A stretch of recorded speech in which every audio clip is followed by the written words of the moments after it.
नमस्कार दोस्तों, स्वागत है मेरे YouTube चैनल कुमार हिंदी कहानियाँ में। दोस्तों, आज की कहानी है आशीर्वाद। घर भर में कोहराम मचा था। तारा जी सीढ़ी से गिर गई थी। सिर पर भारी चोट लगी थी। डॉक्टर ने बताया कि शायद दिमाग की कोई नस फट गई थी, जो उन्हें यूं अचानक दुनिया को छोड़ अलविदा कहना पड़ा। यूं तो तारा जी अपनी जिम्मेदारी से मुक्त हो चुकी थी। 3 बेटे थे, सभी की शादी हो चुकी थी और सभी अपने अपने परिवार में मस्त थे।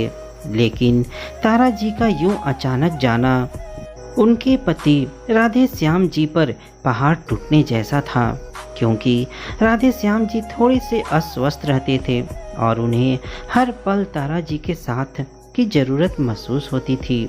असल में यही वह उम्र होती है जिसमें हमें अपने जीवन साथी की सबसे ज़्यादा ज़रूरत होती है, और जीवन साथी की जैसे आदत सी हो जाती है। इसी समय पर आकर हम जीवन साथी का सही मायनों में अर्थ समझ पाते हैं, और फिर पूरी ज़िंदगी तो जिम्मेदारियों से निकलती ही है। ठहर कर जिंदगी जीने का आनंद तो अभी शुरू हो पाता है। अभी जाकर हम एक दूसरे के सुख दुख में भागी होते हैं। पर ईश्वर के आगे क्या किसी की चली है? राधे श्याम जी के दिमाग में हजारों सवाल चल रहे थे कि अब उनकी ज़िंदगी किस प्रकार कटेगी, कौन उनके सुख दुख में उनके साथ होगा, क्योंकि तीनों ही बेटे शहर से बाहर रहते हैं। तारा जी तो जैसे सब कुछ इतनी आसानी से सब कुछ संभाल लेती थी। तीनों बेटे भी थोड़े बेफिक्र थे, क्योंकि दूर शहर में रहकर वो ज़्यादा कुछ कर भी नहीं सकते थे, और जब भी वे अपने माँ बाप को शहर चलने को कहते तो तारा जी अपने बेटों से कहती कि अभी उन्हें यहाँ कोई परेशानी नहीं है। यहाँ कस्बे में आस पड़ोस भी बहुत अच्छा है, किसी चीज़ की कोई तकलीफ़ नहीं है, तो तुम तीनों चिंता मत करो। बस जल्दी जल्दी मिलने आते रहा करो। बस जल्दी जल्दी मिलने आते रहा करो। बेटों को भी पता था कि उनकी माँ बहुत ही होशियार और मजबूत इरादों वाली है, इसलिए वे तीनों भाई भी पिताजी के स्वास्थ्य को लेकर ज़्यादा चिंता नहीं करते थे। बस यथासंभव घर आकर माँ पिताजी से मिल लिया करते। पर आज सभी सन्न थे। तारा जी के अचानक जाने से ये 13 दिन आने जाने वालों से मिलने करने में ही निकल गए। तीनों बहुएं घर चौका संभालती रही। बड़ी बहू तो अक्सर आने जाने वालों के पास बैठती। इस बीच दोनों छोटी बहुओं में पिताजी को कौन रखेगा और उनकी जायदाद और अन्य सामान को लेकर चर्चा चलती रहती। राधे श्याम जी को अपने साथ रखने के लिए कोई तैयार ना थी, क्योंकि राधे श्याम जी को साथ में रखना मतलब उनकी सेवा तो उन्हें मन ना होते हुए भी करनी ही पड़ती। अब तक तो वे आज़ाद पंछी का सा जीवन बिता रही थी, ना ही किसी की रोक टोक, ना ही किसी के लिए एक समय का भी भोजन बनाना। उल्टे अभी तक तो उनकी सासू जी ही उन सभी के लिए 10 काम करती आई थी।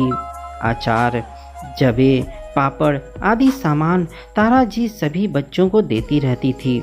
कुछ काम वो खुद कर देती, तो कुछ कस्बे में ही पैसे देकर तैयार करवा देती। सर्दियों में पोते पोतियों के लिए गर्म कपड़े तैयार कराती। बच्चों के लिए गोलगप्पे, मठरी, लड्डू बनवाती। हर किसी की पसंद का ख्याल रखती। उनसे जब बच्चे इतना काम करने के लिए मना करते तो कहती, इतना बड़ा दिन होता है कि काटे नहीं कटता। 2 प्राणियों का काम ही कितना होता है, और अपने बच्चों के लिए कुछ करके जो सुकून मिलता है बता नहीं सकती। पर आज तारा जी की 13वीं है। हवन के बाद पंडितों का ब्रह्म भोज है। सभी काम धीरे धीरे होते जा रहे हैं। उधर राधे श्याम जी का मन बहुत बेचैन है। शाम को सभी मेहमानों के जाने के बाद सभी बच्चे एक साथ बैठे हैं। तारा जी का सारा सामान बांटा जा रहा है। तारा जी के पास सोने के काम की 2 बहुत भारी साड़ियाँ हैं जिनका मूल्य आज बहुत अधिक होगा और शायद आज तो ऐसा काम साड़ियों पर मिले भी नहीं। मंजली और छोटी बहू झट से कहती है कि माँ ने ये साड़ी उन्हें देने का वादा किया था। राधे श्याम जी कहते हैं अगर ऐसा है तो तुम रख लो और थोड़ी ही देर में तारा जी का सारा सामान, चीज, जेवर, कपड़े आदि का बंटवारा हो जाता है। लेकिन अफसोस किसी ने भी अभी तक इस बारे में जिक्र नहीं किया कि राधे श्याम जी अब किसके साथ रहेंगे और कहाँ रहेंगे। ये सोचकर राधे श्याम जी की आंखें नम हो जाती हैं और वो पूजा घर की तरफ जाते हैं। तभी उनकी बड़ी बहू सुनिधि आकर उनसे कहती है, पापा एक चीज़ का देने का वादा तो माँ ने मुझसे भी किया था, क्या आप मुझे वो दोगे। राधे श्याम जी की आंखें सजल हो जाती हैं। वो अपनी मन की व्यथा को छिपाते हुए कहते हैं, जो कुछ था तुम्हारे सामने है बड़ी बहू, अब क्या ही दे सकता हूँ। तुम्हारी माँ होती तो शायद सही फैसला ले पाती। मैं जानता हूँ आज तुम्हें मैं कुछ खास नहीं दे पाया, जबकि देखा जाए तो सबसे ज़्यादा इस घर को तुमने ही बांध कर रखा है। तुम्हारे बच्चे भी अब सियाने हो चले हैं, पर मैं तुम्हें क्या दूँ बड़ी बहू। कहकर राधे श्याम जी वहीं कुर्सी पर निढाल से बैठ जाते हैं। तब सुनिधि कहती है, आपका स्नेह और प्यार पापा। माँ ने एक बार कहा था कि उन्हें सबसे ज़्यादा फिक्र आपकी है। कहा था यदि उन्हें कुछ होता है तो मैं आपकी सेवा करूं।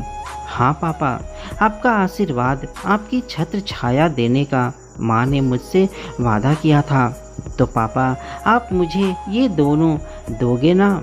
इतना सुनना था कि राधे श्याम जी कुछ कह तो नहीं पाए, पर उन्होंने अपना कप कपाता हुआ आशीर्वाद भरा हाथ अपनी बहू सुनिधि के सर पर रख दिया और लगा जैसे मानो सही मायनों में बंटवारा अब पूरा हुआ।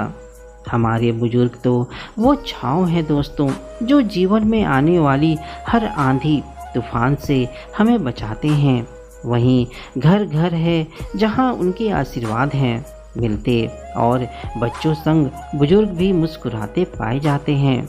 तो दोस्तों, क्या आप भी अपने सास ससुर माँ बाप से इतना ही प्यार करते हैं?